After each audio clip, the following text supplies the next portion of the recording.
Baik, bismillahirrahmanirrahim. Assalamualaikum warahmatullahi wabarakatuh. Baik kawan-kawan, kita pada kesempatan kali ini akan belajar tentang analisis wacana dalam penerjemahan Arab. Bagaimana hubungan antara penelitian analisis wacana dengan penerjemahan dalam bahasa Arab. Baik kawan-kawan, ini masih teori dasar dulu yang akan kita pelajari. Sebelumnya kawan-kawan sudah belajar tentang definisi dari wacana. Kawan-kawan juga sudah belajar tentang tekstur, kohesi, dan koherensi. Pada kesempatan kali ini, teman-teman, mari kita pelajari terkait dengan analisis wacana dalam penerjemahan. Oke, beberapa hal yang akan kita bahas pada kesempatan kali ini. Yang pertama terkait dengan introduction, mukadimah, pengantar dulu kawan-kawan. Habis itu kita memahami landasan teoritis dalam analisis wacana. Bahwasanya dalam analisis wacana itu nanti kita akan mengkaji informasi yang utuh. Setelah itu kita akan mengkaji tentang proporsi kawan-kawan. Dalam analisis wacana nanti ada istilahnya proporsi atau yang biasa disebut dengan konfigurasi makna. Nah, dalam penerjemahan, posisi dari analisis wacana adalah bagaimana informasi yang utuh dari bahasa sumber, dari wacana bahasa sumber, ditransfer menuju wacana dalam bahasa sasaran. Nah, untuk mengkaji analisis wacana dalam penerjemahan, kawan-kawan harus meneliti dari proporsi-proporsi yang ada dalam wacana tersebut. Nanti akan dinilai koheren dan kohesifkah proporsi-proporsi tersebut. Kalau sudah, nanti dalam wacana itu juga akan melibatkan yang namanya adresor dan adresi. Nanti kita pelajari. Oke, setelah itu kita akan belajar contoh kajian wacana, ya, khususnya dalam produk penerjemahan. Nanti kita melihat beberapa penelitian yang sudah ada, kawan-kawan. Semoga nanti bisa menjadi pemantik atau anjangan untuk meneliti selanjutnya. Selanjutnya, bagaimana hubungan antara wacana dan pragmatik? Ini nanti juga akan dibahas. Dan terakhir, nanti kita akan membahas tentang jenis-jenis wacana. Oke, ini adalah outline yang akan kita pelajari dalam analisis wacana. Baik kawan-kawan semuanya, yang pertama terkait dengan introduction, ya, mukadimahnya dulu yang akan kita bahas. Bahwasanya mengkaji wacana itu adalah mengkaji informasi yang utuh. Nah, informasi yang utuh itu juga memiliki kaitan atau hubungan yang erat dengan tataran bahasa. Nah, ini menjadi landasan teoritis kawan-kawan. Untuk mengkaji sebuah wacana, kawan-kawan harus melihat keutuhan informasi. Makanya ini saya tulis dengan utuh. Maksudnya apa? Wacana sebagai dasar dalam pembahasan teks sangat diperlukan oleh masyarakat bahasa dalam komunikasi, khususnya terkait dengan informasi yang utuh. Pertanyaannya, pada hakikatnya apa sih yang dipelajari dalam analisis wacana? Analisis wacana itu mencoba untuk melihat apakah informasi itu utuh atau tidak. Nah, saling berkesinambungan atau tidak informasinya. Itu dikaji dalam analisis wacana. Maka dari itu, slide ini menjadi landasan teori yang cukup dasar dalam belajar analisis wacana. Kita mau mencari utuh ini loh. Informasinya utuh apa tidak gitu kan kawan ya dalam sebuah teks itu. Nah, ini kan pembahasan teks. Maka dari itu yang dikaji di analisis wacana itu adalah informasi yang utuh dalam teks, itu dalam komunikasi, teman-teman. Oke, dari sini bisa difahami ya. Nah, utuh tadi itu berkaitan erat dengan statement yang menyatakan bahwasanya bahasa itu memiliki tataran. Bahasa memiliki level, teman-teman. Ya kan? Tatarannya apa saja? Ada tataran fonologi, ya, ilmu aswad, ada tataran morfologi, sorof, ada tataran sintaksis, nahwu, dan juga wacana. Di mana keempat tataran ini, fonologi, morfologi, sintaksis, dan wacana itu saling berhubungan. Nah, saling berhubungan dan tidak dapat ditentukan batasannya secara lepas satu sama lain. Belajar bunyi nanti juga akan terkait dengan pembentukan kata. Nanti kalau kata sudah nanti dibentuk, disusun dalam sintaksis. Nah, kalimat dalam sintaksis itu juga nanti disusun dalam sebuah teks, ya kan? Akhirnya fonologi, morfologi, sintaksis, dan wacana ini saling bersambung. Dari mulai belajar bunyi, ilmu aswat, dari membentuk kata, sorof, kan belajar tasrif itu ya, lughawi, wa istilahi, sintaksis, nahwu, ada jumlah ismiyah, jumlah fi'liyah, itu adalah bagaimana sebuah kata itu disusun dalam sebuah kalimat. Kalau sudah menjadi kalimat, bagaimana kalimat itu disusun dalam sebuah wacana. Nah, begitu. Akhirnya semuanya ini saling berhubungan. Makanya kembali ke utuh tadi itu. Bagaimana bisa utuh kalau tidak saling berhubungan, kawan-kawan ya? Nah, makanya itu dibutuhkan informasi yang utuh tadi itu. Nah, ini memang meneliti analisis wacana itu kita dilatih untuk berpikir secara utuh, kawan-kawan. Salah satu dampak ya atau hikmahnya belajar analisis wacana itu kita belajar itu secara komprehensif. Kita belajar bahasa secara utuh, mulai dari tataran fonologi, morfologi, sintaksis, sampai kepada yang paling besar adalah tataran wacana atau teks. Maka dari itu kalau belajar wacana, levelnya sudah level tinggi seharusnya memang. Makanya di prodi sastra Arab, analisis wacana itu diberikan di semester yang sudah cukup tinggi. Untuk anak baru tidak diajari analisis wacana. Anak baru diajari dulu fonologi seperti apa gitu ya kan kawan ya. Kalau sudah belajar bunyi, belajar morfologi, sorofnya diperkuat, nahwunya diperkuat, baru nanti belajar tentang teks. Nah, berarti kawan-kawan yang mengkaji wacana ini sudah levelnya sudah tinggi, kawan-kawan. Oke. Nah, dalam wacana, teman-teman, ada istilahnya yaitu proporsi. Proporsi, kawan-kawan. Proporsi wacana membuat rentetan kalimat seperti yang saya sudah bilang tadi ya. Setelah sintaksis itu kan tugasnya membuat kalimat. Nah, baru rentetan atau urutan kalimat itu dikaji dalam analisis wacana. Ya, bagaimana menghubungkan rentetan kalimat, menghubungkan proporsi yang satu dengan proporsi yang lain sampai membentuk satu kesatuan informasi, ini namanya. Satu kesatuan informasi. Ini namanya adalah yang dikaji dalam wacana. Jadi rentetan kalimat, rentetan proporsi membentuk yang namanya kesatuan informasi. Jadi informasi itu kan tersusun dari kalimat-kalimat gitu kan.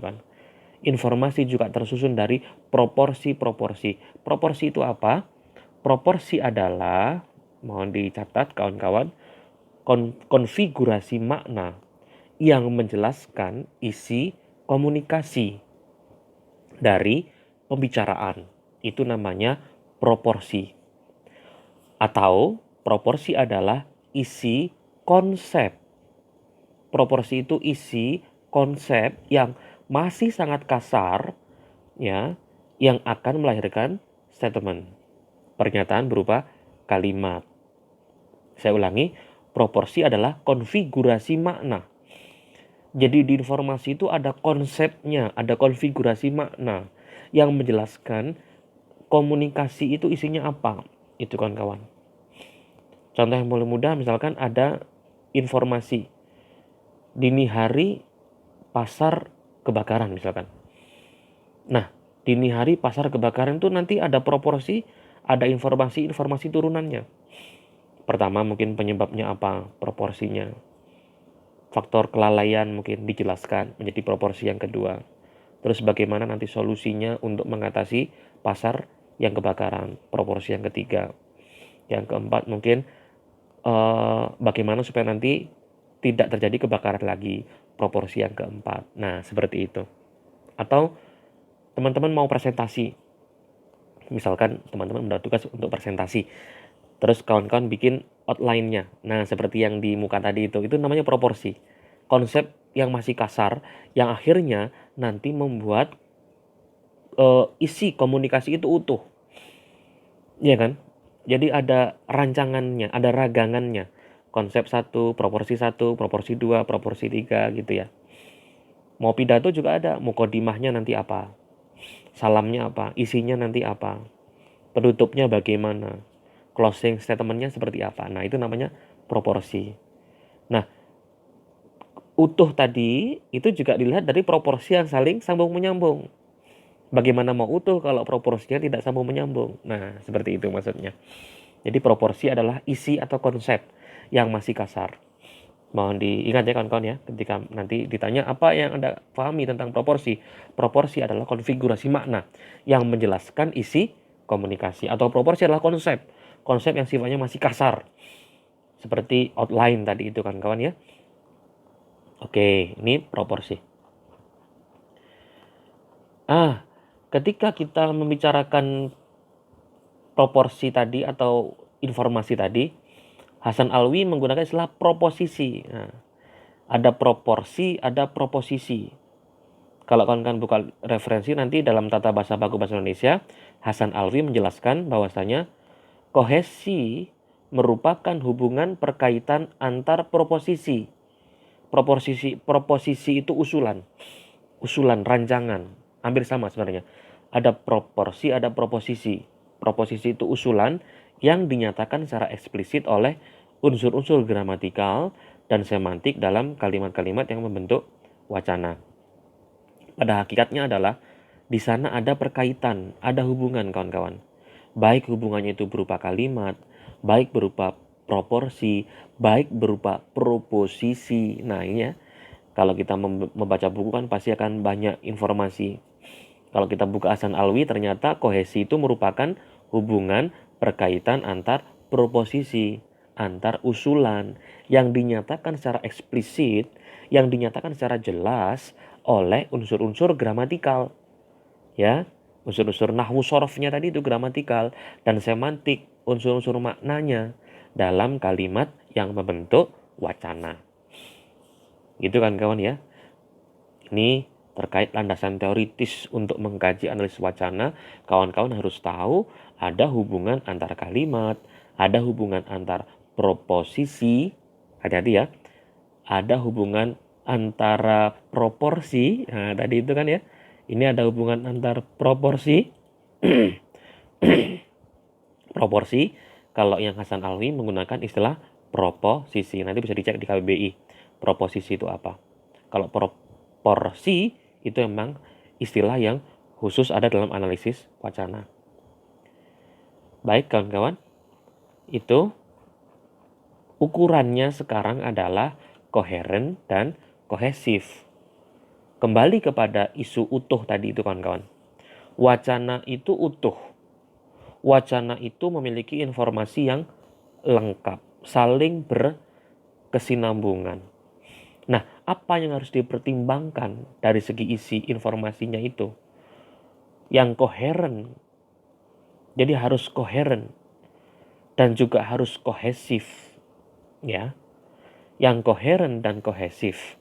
Kohesif itu dipertimbangkan dari kerunutan, dipertimbangkan dari urutannya itu yang runut, sistematis, ya. Tidak loncat-loncat. Nah, itu namanya runut kan, kawan. Jadi kalau berpikir itu runut. Nah, ini salah satu hikmah untuk belajar analisis wacana. Kita dilatih untuk berpikir secara runut. Kawan-kawan kan bikin proporsi tadi juga runut. Urutan 1, urutan 2, urutan 3 gitu ya. Jadi berpikirnya itu emang bener-bener runut. Itu namanya berpikir yang kohesif, kawan-kawan. Ya, koheren dan kohesif. Rentetan yang berkaitan, ya. Kembali kepada isu utuh tadi itu kan ya, hubungan antar unsur yang membentuk wacana. Ini kalau kita membuka referensi lain punya Mulyono dan kawan-kawan, adalah yang disebut rentetan kalimat yang berkaitan. Hubungan antar unsur tadi itu ya disebut sebagai rentetan kalimat yang saling berkaitan sehingga terbentuklah makna serasi di antara kalimat-kalimat itu. Nah, ini kalau menurut referensi yang lain, makna yang serasi, saya mulai dari sini ya. Makna yang serasi itu lahir dari kalimat yang saling berkaitan. Nah, dari sini kita juga bisa menyimpulkan makna yang tidak serasi berarti lahir dari kalimat yang saling tidak berkaitan. Makanya kawan-kawan sekarang diminta untuk menyusun proposal skripsi. Itu adalah latihan bagaimana menyusun kalimat itu saling berkaitan. Runut gitu ya. Berpikirnya pun juga runut. Nah, ini kalau menurut Mulyono. Satu kesatuan. Wacana adalah rentetan kalimat yang menghubungkan proporsi yang satu dengan proporsi yang lain membentuk satu kesatuan. Boleh dibaca gini, wacana adalah rentetan kalimat yang menghubungkan konsep, nah gitu ya, atau konfigurasi makna. Proporsi itu adalah konfigurasi makna, ingat ya. Proporsi adalah konfigurasi makna atau konsep yang masih kasar antara yang satu dengan konsep yang lain membentuk satu kesatuan. Ini loh sebenarnya yang mau dicari dalam wacana itu, satu kesatuan informasi itu ya. Jadi informasinya itu utuh dan satu. Oke kawan-kawan, ada istilah adresor dan adresi. Nah kalau dalam analisis wacana, kawan-kawan nanti juga harus mengetahui adresornya siapa, adresinya siapa. Hati-hati ya, ini ada adresor D-nya double 2, S-nya double 2. Adresi, ini D-nya double, S-nya double, E-nya double. Nah ya kan. Adresor itu apa? Penyapa. Adresi itu siapa? Yang disapa atau pesapa. Pesapa ya, penyapa dan pesapa. Kalau dalam bahasanya pragmatik, penutur dan mitra tutur gitu ya. Penyapa, adresor, dan pesapa. Penulis sama yang membaca gitu kan kawan. Yang mengujarkan sama yang mendengarkan. Nah, kenapa harus dikaji? Karena wacana itu menuntut adanya hubungan antara penyapa dan pesapa. Analis wacana itu kalau kawan-kawan membaca teks harus tahu ini yang nulis siapa. Terus tulisan ini untuk siapa? Nah, gitu maksudnya. Memang apapun bentuknya, wacana itu mengasumsikan adanya penyapa dan pesapa. Dalam wacana lisan, penyapa adalah pembicara, sedangkan pesapa adalah pendengar. Jadi, kalau kita mau mengkaji teks yang utuh itu, teman-teman juga harus tahu yang bicara siapa, yang mendengarkan siapa. Nah, ini menjadi hal yang penting. Coba nanti kalau kawan-kawan mengkaji analisis wacana dari penelitian, itu pasti akan menemukan ini. Ada kajian adresornya siapa, adresinya siapa, gitu. Ini harus dilihat juga. Dalam wacana tulis, penyapa adalah penulisnya.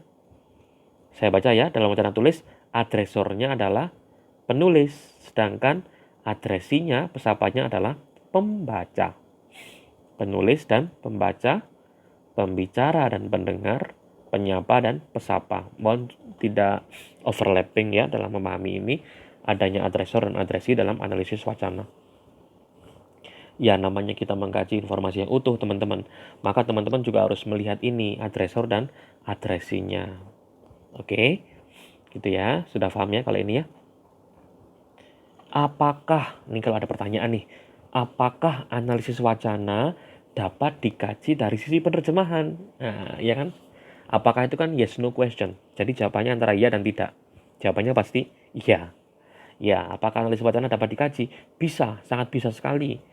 Maka dari itu teman-teman dibikin kelas ada analisis wacana dalam minat penerjemahan.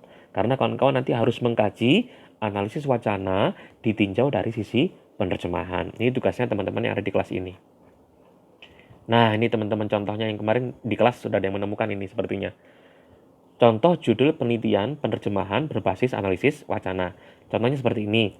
Analisis wacana terjemahan. Nah, Al-Quran surat Al-Alaq. Tinjauan aspek leksikal. Ini sudah pernah dikerjakan oleh Cerniati ya, Indra Cerniati.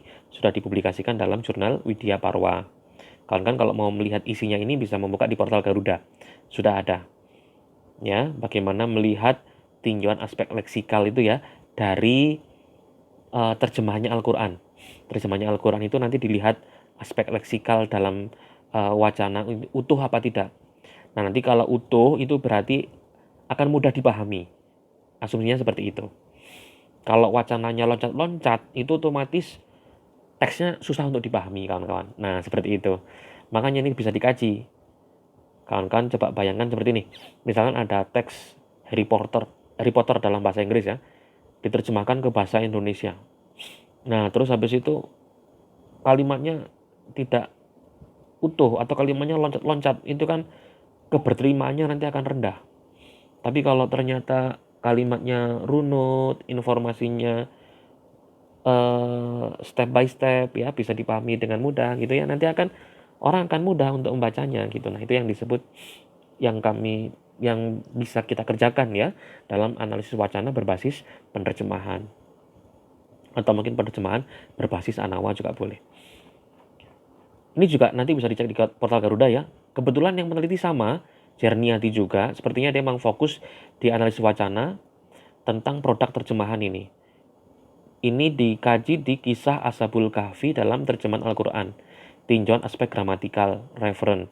Kalau yang tadi mengkaji leksikal, ini dikaji gramatikalnya, seperti itu. Lah, ini yang paling induk ini kawan-kawan. Discourse in translation. Nah, ini udah jelas sekali. Nanti bukunya tidak usah beli, ini sudah nanti ada PDF-nya. Ya, nanti kawan-kawan bisa bahasa Inggris, nanti bisa dikaji ya. Bisa dibaca-baca, dilihat-lihat lah. Discourse, wacana dalam penerjemahan. Sudah jelas sekali ini. Dalam buku ini pasti analisis wacana dikaji dari sisi penerjemahan. Dan ternyata bisa. Nah, ini Said Faik namanya. This book explores the discourse in and of translation. Jadi buku ini mengkaji tentang analisis wacana atau wacana itu ya. Dikaji dari sisi penerjemahan. Within and across cultures. Nah, masalahnya itu kawan-kawan. Nanti kalau mengkaji wacana dari sisi penerjemahan, kawan-kawan akan menemukan across cultures-nya itu. Lintas budayanya itu. Lintas bahasanya juga. Across cultures and across languages. Ini yang akan menjadi kajian utama dalam diskurs dalam penerjemahan. From the macro aspect of translation, mungkin dikaji dari sisi aspek-aspek makro penerjemahan as an intercultural project to actual analysis of textual ingredients that contribute to translation and interpreting as discourse, yang pada akhirnya nanti akan memberikan kontribusi dalam kajian, analisis, penerjemahan, dan lisan, interpreting itu ya, dan penerjemahan tulis. Seperti itu. Nanti actual analysis of textual ya. Jadi akan mengkaji tentang analisis teks itu kawan-kawan ya. Ada 10 chapters dalam buku ini ya. The 10 chapters represent different interrogations of global theories of discourse and translation. Jadi dalam buku ini ada 10 chapters, ada 10 bab yang akan mengkaji bagaimana relasi antara wacana dan terjemahan, khususnya tentang teori-teori ini kawan-kawan. Oke, nanti bisa dilihat ya kawan-kawan ya. Pada intinya pertanyaan tadi sudah terjawab. Apakah kenapa sih kok harus ada analisis wacana di minat penerjemahan gitu kan? Nah, ini kajiannya udah banyak sekali, discourse in translation. Contohnya itu. Lah, sekarang bagaimana kalau ditinjau dari sisi pragmatik? Wacana itu punya bagaimana hubungannya? Hubungannya wacana dengan pragmatik. Wacana mempelajari bahasa dalam pemakaian.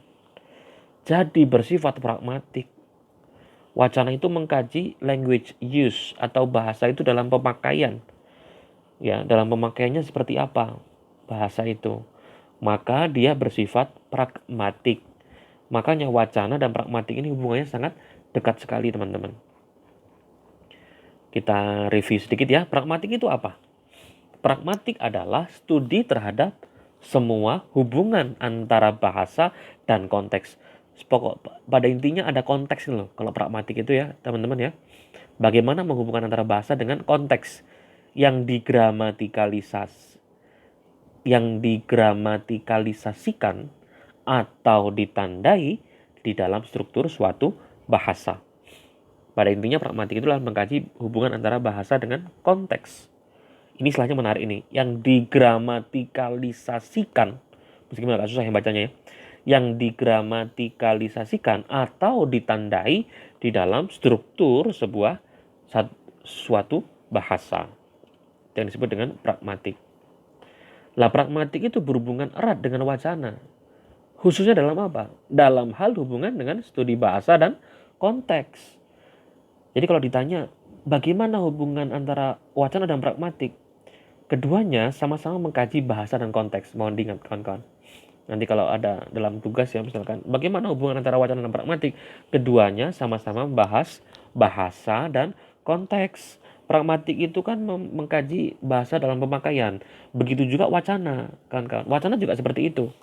Wacana mengkaji bagaimana teks itu utuh, teks itu informasinya saling sambung menyambung, itu juga menjadi kajian bahasa dan konteks. Artinya, di dalam pragmatik, semua aspek dipelajari dalam hal hubungannya dengan konteks bahasa komunikatif, sampai pada tataran maknanya atau semantiknya. Wah, ini istilahnya bahkan sampai pada topik yang dimiliki ke dalam pragmatik itu ya, termasuk makna yang tidak dapat dijangkau melalui acuan secara langsung. Pragmatik itu kan punya makna, di mana maknanya itu nggak bisa dijangkau kawan-kawan, melalui acuan secara langsung. Kalau semantik kan acuannya jelas. Kalau kita bilang meja ya acuannya meja gitu kan kawan ya. Itu maksudnya seperti itu. Nah ini ada makna, mohon perhatikan ya. Makna yang tidak dapat dijangkau melalui acuannya secara langsung. Contoh, Pak Guru di kelas bilang kelasnya panas sekali gitu ya. Itu makna yang tidak dapat dijangkau. Kalau mana yang dijangkau kan kelasnya memang panas. Tapi kalau mana yang tidak dapat dijangkau itu kan Pak Gurunya sebenarnya pengen murid yang ada di samping jendela membukakan jendela supaya udaranya masuk. Nah itu kan bisa. Kelasnya kok panas sekali ya gitu ya kan ya. Nah itu mungkin Pak Gurunya pengen muridnya membukakan jendela. Nah itu kan makna yang tidak dapat dijangkau secara langsung. Itu contohnya. Tetapi melalui kondisi kebenaran makna kalimat yang dilafalkan. Nah ini memang kajian pragmatik dan wacana itu memang terkait dengan konteks kawan-kawan ya. Jadi memang harus hati-hati kalau mengkaji bahasa dari konteks, karena konteks itu kan luas sekali. Jadi nanti bisa dilihat secara lebih lengkap, oke? Nah, jadi kalau disimpulkan hubungan wacana dan pragmatik itu kawan-kawan kesimpulannya ada 3. 1. Bahasa dari sisi pemakaian. Maksudnya apa? Wacana dan pragmatik, mohon diingat, sama-sama mengkaji bahasa dari sisi pemakaian. Oke, ini ya, 1 ya, poin pertama. Poin yang kedua, bagaimana hubungan antara wacana dan pragmatik? Wacana dan pragmatik itu sama-sama keduanya mengkaji bahasa dan konteks. Bahasa Arabnya konteks apa? Masih ada yang ingat? Siyakul kalam gitu ya. Yang ketiga, bahasa komunikatif atau isi komunikasi atau proporsi tadi. Lah, kembali ke sana. Jadi yang dikaji itu isinya, isi komunikasinya itu apa gitu kan kawan ya. Maksudnya apa ini? Isinya apa? Proporsinya apa? Informasinya apa gitu. Nah, ini yang dikaji dalam wacana dan pragmatik. Jadi keduanya saling berhubungan antara wacana dan pragmatik. Dari sini bisa difahami ya kawan-kawan ya. Jelaskan hubungan antara wacana dan pragmatik. Jawabannya ada 3. 1. Keduanya sama-sama mengkaji bahasa dari sisi pemakaian. Language use bahasa Inggrisnya. Bahasa dan konteks. Keduanya sama-sama mengkaji bahasa dan konteks. Keduanya sama-sama mengkaji bahasa komunikatif, maksudnya isi komunikasi, mau mencari isi komunikasi atau proporsi yang ada di sana. Baik. Nah, dilengkapi oleh kohesif dan koheren. Dalam hal ini juga dikaji kohesif dan koherennya. Wacana adalah satuan bahasa yang terlengkap dan tertinggi. Nah, ya kan? Ini sudah kita kaji di pertemuan pertama. Wacana adalah satuan bahasa yang terlengkap, tertinggi, terbesar di atas kalimat atau klausa dengan koherensi dan kohesi tinggi dan berkesinambungan yang mampu mempunyai awal dan akhir yang nyata. Baik disampaikan secara lisan atau tulis, wacana yang kohesif dan koheren. Kohesi itu apa? Kohesi merupakan keserasian hubungan unsur-unsur dalam wacana. Sedangkan koheren merupakan kepaduan wacana sehingga komunikatif mengandung satu ide. Ya, saya ulangi. Kohesi merupakan keserasian hubungan unsur-unsur dalam wacana itu kohesi. Sedangkan koheren merupakan kepaduan wacana. Skopnya lebih besar ya, kepaduan wacana sehingga komunikatif mengandung satu ide, itu yang koheren. Ini perbedaan antara kohesi dan koherensi ya. Kalau kohesi itu keserasian hubungan. Jadi mengkajinya itu bagaimana hubungan unsur-unsur dalam wacana tadi itu. Itu dikaji di kohesi. Sedangkan koheren merupakan kepaduan wacana ya. Sudah nggak mengkaji hubungan unsur-unsur tadi, tapi kepaduan wacana sehingga komunikatif mengandung satu ide. Nah, ini contohnya kan, supaya nanti mudah memahami. Ada istilah tidak kohesif tetapi koheren. Gitu kan kawan. Tidak kohesif tetapi koheren. Maksudnya apa? Wacana itu ada yang tidak kohesif tapi kok koheren. Nah, gitu kan kawan. Tapi koheren, mengandung pengertian yang apik. Contoh, coba perhatikan kalimat berikut ya. Ica dan kawannya sudah berangkat. Mobil dia bagus. Loh, coba perhatikan. Tidak kohesif ini, tetapi koheren. Bisa merasakan. Jadi wacana itu ada yang tidak kohesif, tetapi mengandung pengertian yang apik. Ya kan? Tidak kohesifnya di mana, kawan-kawan? Ica dan kawannya sudah berangkat. Mobil dia bagus. Lah kan tidak nyambung ya, tidak kohesif ini kan kawan. Tidak kohesif. Tapi koheren ya. Nah, ini kalimat 1 ya penjelasannya tidak kohesif sebagai wacana, tetapi koheren. Tidak kohesif dalam arti dia pada kalimat 1 mengacu kemana? Ya, tidak kohesif ya, mengacu kemana? Ica atau kawannya. Wacana tersebut akan kohesif bila antara Ica dan kawannya tadi terjadi pengulangan unsur. Nah, tadi kalau mau kohesif bagaimana? Ica dan kawannya sudah berangkat. Mobil Ica atau kawannya bagus lah gitu. Akhirnya ini kohesif dan koheren kawan-kawan. Bisa difahami ya. Ini namanya proporsinya saling berhubungan. Proporsinya saling berkesinambungan, utuh jadinya. Ini utuh. Lah ini tadi apakah utuh kawan-kawan? Ya utuh, tapi kan nanti mengandung pertanyaan. Ica dan kawannya sudah berangkat. Mobil dia bagus. Lah dia ini ke siapa? Dia ini ke Ica atau ke kawannya? Nah, gitu ya. Tidak kohesif tapi koheren. Nah, itu yang disebut dengan wacana yang proporsi-proporsinya saling berhubungan. Baik kawan-kawan, ini yang terakhir ya. Sebutkan jenis-jenis wacana. Jenis-jenis wacana itu ada apa saja? Nah, mohon diingat ya kawan-kawan, jenis-jenis wacana itu dapat dikaji dari 4 hal. 1, realitasnya atau eksistensinya. 2, dari media komunikasi. 3, dari cara pemaparan. Dan 4, dari jenis pemakaian. Saya ulangi, jenisnya wacana itu dapat ditinjau dari 4 hal kawan-kawan. Mungkin dari realitasnya, mungkin dari media komunikasinya, mungkin dari cara pemaparannya, dan mungkin dari jenis pemakaiannya. Yang pertama, dari sisi realitasnya, wacana itu dibagi menjadi 2, verbal dan non-verbal. Oke, bisa difahami ya. Dari sisi realitasnya, wacana itu ada yang bentuknya verbal dan non-verbal. Dulu sepertinya di pertemuan pertama ada written discourse and spoken discourse, ya kan, realitasnya. Nah, ini media komunikasi. Sebagai media komunikasi berwujud tuturan lisan dan tulis.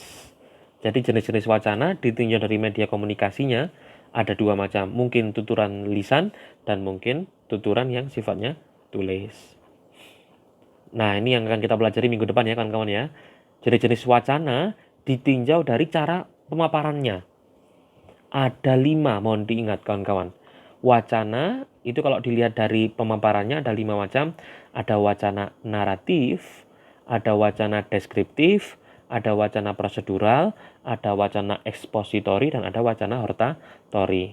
Apa kelima hal ini nanti kita bahas minggu depan. Ada penjelasannya sendiri ya. Yang terakhir, nah ini sebutkan jenis-jenis wacana ditinjau dari pemakaiannya. Ada 3 wujudnya. Mungkin berupa monolog, satu orang penutur, kayak stand up comedy itu ngomong sendiri. Dialog, 2 orang, addressor, addressee gitu ya. Ada polilog, itu lebih dari 2 orang penutur.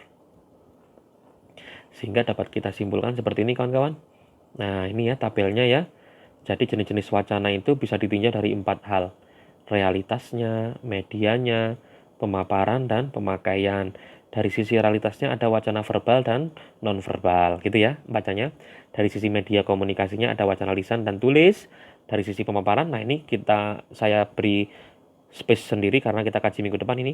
Ada naratif, deskriptif, prosedural, ekspositori, dan hortatori. Apa bedanya? Nanti kita kaji minggu depan. Pemakaian ada monolog 1 orang, dialog 2 orang, polilog lebih dari 2 ya. Lebih dari 2 itu polilog. Nanti bisa 3, 4, dan sebagainya. Nah, oke. Mungkin ini yang dapat kita sampaikan kawan-kawan pada kesempatan kali ini. Selamat belajar ya. Tetap jaga kesehatan. Mari kita tutup dengan doa setelah belajar. Allahumma inni a'udzubika min ilmin la yanfa wa qalbin la yakhsha wa amalin la yurfa wa du'ain la yusma. Amin ya rabbal alamin. Kurang lebihnya saya mohon maaf. Sukses untuk kita semuanya. Assalamualaikum warahmatullahi wabarakatuh.